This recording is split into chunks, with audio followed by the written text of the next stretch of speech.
I checked my phone and noticed I had 13 missed calls, all from my mother-in-law, Martha. Not again. While thinking about this, my phone vibrated once more. I answered, "Hello." Martha sounded angry. "Excuse me. Wasn't the allowance for this month supposed to be $3,000? It's overdue? Excuse me. I told you to send the allowance. This month's payment hasn't been deposited yet." Martha ranted, ignoring my situation and only thinking about what she wanted. I was fed up with her. Even in this situation, she doesn't think about what she says and does, right? I have no choice but to go for my last option. I gathered my thoughts and told my phone, "Your son has passed away, so I can't send an allowance anymore. I'm Jennifer Smith, 32 years old, a busy woman working at a major financial firm and a housewife. I got married about 2 years ago to my beloved husband, Mark, whom I met through our shared hobbies. His kind nature and warm smile drew me in, and we quickly developed feelings for each other. After a year of dating, we got engaged, both convinced that we were the best for each other. We lived together without major quarrels and decided to marry. Everything was smooth until a problem arose. Martha, my mother-in-law. My father-in-law passed away a few years ago, leaving Martha as Mark's only family. The trouble began when I first visited her before our wedding. "Nice to meet you." Martha clearly showed displeasure. "So, you're Mark's fiancé?" "Yes, I'm Jennifer Miller." "You're a rather plain girl. I wonder what Mark sees in you, huh?" I couldn't tell if she was joking or serious. Having such words from my loved one's mother shocked me. Observing my distress, Mark scowled at Martha. "Hey, Mom, what's with the sudden harsh words? How can you say such things about the person I chose?" "No, Mark, I'm just trying to pick a suitable woman for you." "Pick? I'm the one who chose her. You have no right to interfere. Don't say it in such a cold way. I'm just telling the truth because I care about you. If you were really thinking of me, you'd simply support us. Why can't you understand such a simple thing?" An argument unfolded between mother and son right before my eyes, making the air heavy. As it was my first meeting with Martha, I wasn't in a position to intervene. Despite the lingering awkwardness, we eventually conveyed our intent to marry. As we were leaving, Martha called out to Mark, sounding somewhat disgruntled. "Mark, can I have a word? You're going to keep that promise after you get married, right?" "What promise?" "You know about the allowance." "Ah, that.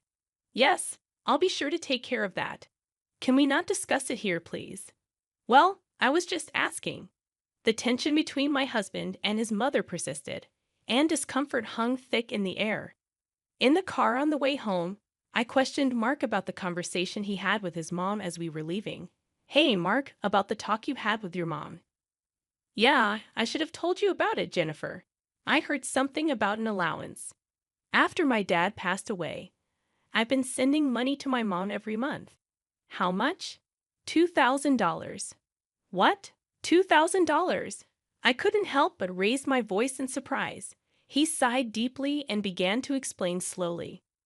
"Actually, my mom has a debt. She lost a lot of money at a casino a long time ago, and she's still paying it off. Her health isn't great these days, so she spends a lot of time at home. But she still needs money to live, right? But $2,000, isn't that a bit too much?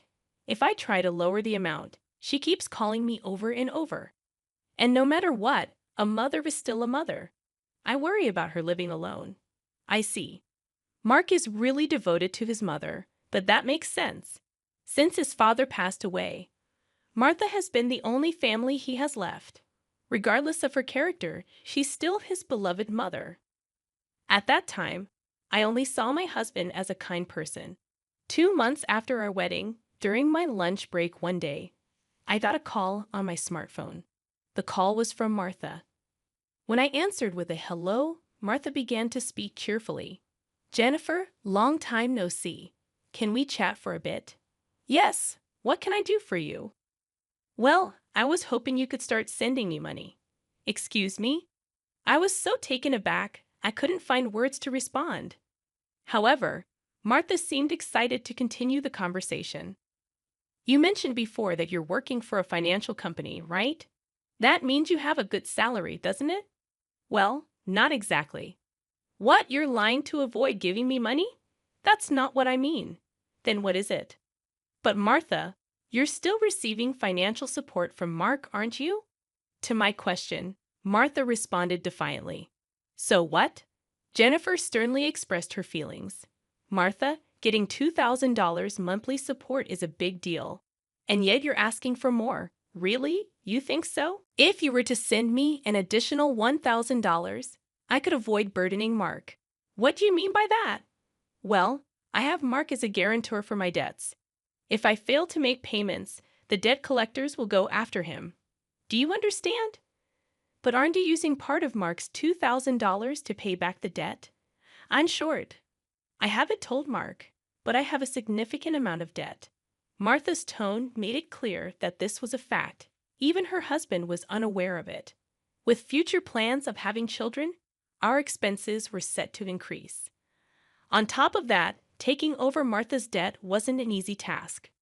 But if Martha's payments fell behind and the debt landed on Mark, the interest would likely accumulate significantly by then. If I refused to send money, it would eventually become a problem for my husband. It seemed better for Martha to clear her debt now. Reluctantly, I agreed to Martha's proposal. All right, I'll start sending you money. Really? Good God, Jennifer. I knew you would say that. The total, with Mark's contribution, will be $3,000. But this means you can pay off your debt, right? Yes, of course. I should be able to pay it all off in about a year. You promise, right? You'll make sure to pay off all your debts? I get it. So I'll be expecting it from this month onwards. Martha ended the call abruptly. The combination of physical exhaustion from work and this emotional burden only added to my stress. $1,000 a month, that's going to be rough, but it's also to prevent future problems for us. After all, if Martha can't make a living, it will upset Mark as well. That night, I promptly reported the matter to my husband. He told me I didn't have to do this, but I had already given my word to Martha, and it was a decision made for our future well-being. Mark expressed his gratitude and understanding, wearing a sorry expression throughout. Time passed, and 2 years have gone by. The financial support we initially thought would last a year is still ongoing, and even now, we're sending $3,000 every month to Martha. Moreover, about 2 months ago, Mark fell ill and hasn't been able to work. He's on sick leave, receiving disability benefits, but it's much less than his previous salary. Last month, I managed to transfer $3,000 to Martha from my savings, but if this situation continues, it will be very challenging. Shockingly, Martha has not visited her sick son even once. Despite informing her about his hospitalization, she doesn't show up and only contacts me to ask, "You're still sending the money, right?" I was furious and decided to talk to Mark about it. Mark, listen. Isn't it wrong that Martha is only concerned about money despite your condition? We need to seriously consider what to do moving forward. Yeah, I've been thinking the same thing. I don't want to put more strain on you, Jennifer. This month, too, she's bombarding me with calls and messages, asking if we've sent the money yet. Can you believe it? How could she focus solely on money when her son is unwell? Mark expressed his frustration at his mother, his face showing signs of weariness. Then, with a sudden idea, Mark exclaimed, "I've got it," and flashed a sly grin. "What is it, Mark?" I inquired. "Well, this is our last option. I've thought of something unconventional." "Yeah, for my mom." "What?" Mark proposed a plan beyond my imagination.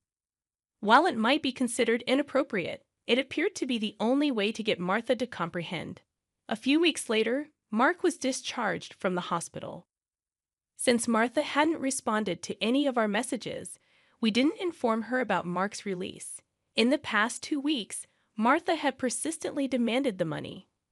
While Mark and I were enjoying a cup of tea, a message popped up on my phone. Upon checking, I saw 13 missed calls from Martha again. As expected, my phone vibrated once more. It was another call from Martha. "Hello," I responded, activating the speaker microphone so that Mark could also listen. Martha immediately started shouting. Listen, where's the $3,000 for this month? Excuse me, that's right. The money for this month hasn't been transferred yet. Do you realize Mark is now? I began, but Martha cut me off, saying, I don't care if he's in the hospital or whatever. It's none of my business. You're working at a good place, right? You must have plenty of savings. Hurry up and transfer it here. Martha was yelling angrily. Eventually, she said something unbelievable. Listen, since you married Mark, if he can't pay, you have to pay me. Understand? If you refuse, I'll make you the guarantor. Got it? At that moment, something inside me snapped. She was openly expressing her demands without considering our situation at all. I had reached my breaking point with her. I had no choice but to resort to the last option. I firmly declared into my smartphone, Mark has passed away. I can't send you any more money. At these words, Martha blurted out a baffled what. This was the final step that my husband suggested, to lie to Martha about Mark's death and observe her reaction.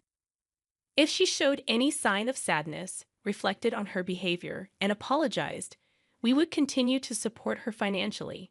But if she didn't reflect and demanded money, we would sever ties completely. Deep down, I believed that even someone like Martha would deeply reflect on her actions if she were told that her own son had died. But in the very next moment, Martha burst into loud laughter. Yay, what's so funny? I asked. Well, isn't it obvious? If Mark is dead, that means his inheritance will be distributed to me too. Excuse me. I've been looking into it since I heard that Mark was sick. Listen here, 2/3 of Mark's assets are yours, but 1/3 is mine.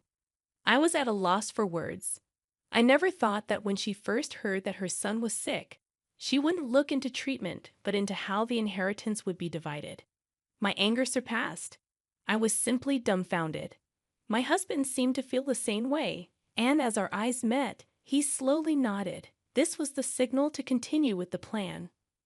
Once again, I spoke firmly to Martha. Martha, did you hear what I said? Mark is dead. I heard it. What about it? Aren't you sad your own son passed away before you? You just make sure to send me some. I won't let you get away with not doing it. With a click, the phone line was cut off, and a dial tone echoed. I glanced at my husband and saw that he was shaking, his face red with anger. Mark, are you okay? I asked. As I asked, my husband looked into my eyes and said, I'm cutting ties with her. She'll likely come here eventually, demanding money. Let's wait until then, okay? But are you really okay with this, cutting off ties just like that? I inquired. Yeah, I have no regrets. After that call, she's no mother. My husband's eyes were filled with hatred, and I felt the same way. A person who only thinks about money over her own son's life is not family to me. A few days later, as we expected, Martha came to our house. For the time being, I decided to hide my husband in the next room and deal with Martha myself. Then Martha approached me with a face like a demon. Hey, give me Mark's inheritance right now, she demanded. Again with that. Anything else to say? He's already dead, isn't he? It's pointless to say anything now. Yet you never even visited him. What are you saying? Are you really his mother? You're so annoying. Give me the inheritance right away. I don't mind getting a lawyer. Speaking more would be a waste of time. Just as I thought that, my husband emerged from the next room. Seeing him, Martha let out a startled gasp, as if she had seen a ghost. Mark, why weren't you dead? Long time no see, Mom. Sorry, but the news about my death was a lie. Lie. How could you be so disrespectful? I wanted to confirm your true nature, Mom. I was curious about how you'd handle the allowance if your son died. But you turned out to be a gold digger, just as I suspected. I got that perfectly. What? How dare you call your mother a gold digger? Silence. I'm cutting ties with a toxic parent like you. Martha's mouth was agape at my husband's angry shouts. She could not come to terms with the fact that her own son was severing ties with her. What? What does this mean, Mark? It means exactly what I said. I can't consider someone like you as my mother. No way. Then what about the allowance? Do you really think I would? You're on your own with the debts. We're moving. Wait, please. If you do that, what about my living expenses? With tears in her eyes, Martha reached out to my husband. He forcefully shook off her hand, looked at her coldly, and said, I don't care about your living expenses. You have been living off us without even a single apology.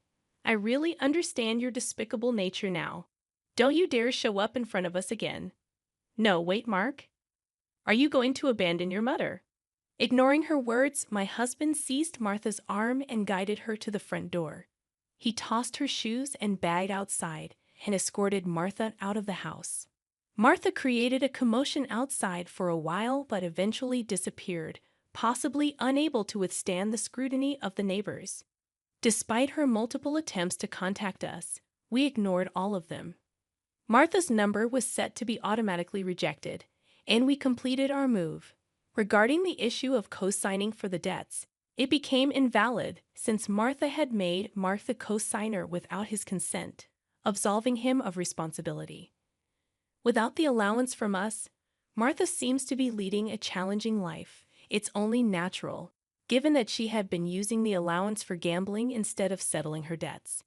She still faces a substantial debt burden and is pursued by debt collectors daily. Unable to indulge in gambling anymore, she appears to be working tirelessly from dawn to dusk. It's unlikely that she will be able to fully clear her debts in the foreseeable future. She will have to keep working until she is physically unable to do so. This is entirely a consequence of her own actions. As for us, we are enjoying fulfilling days in our new home. My husband's health has stabilized, and he has returned to work. After some time, we discovered a new life growing in my belly.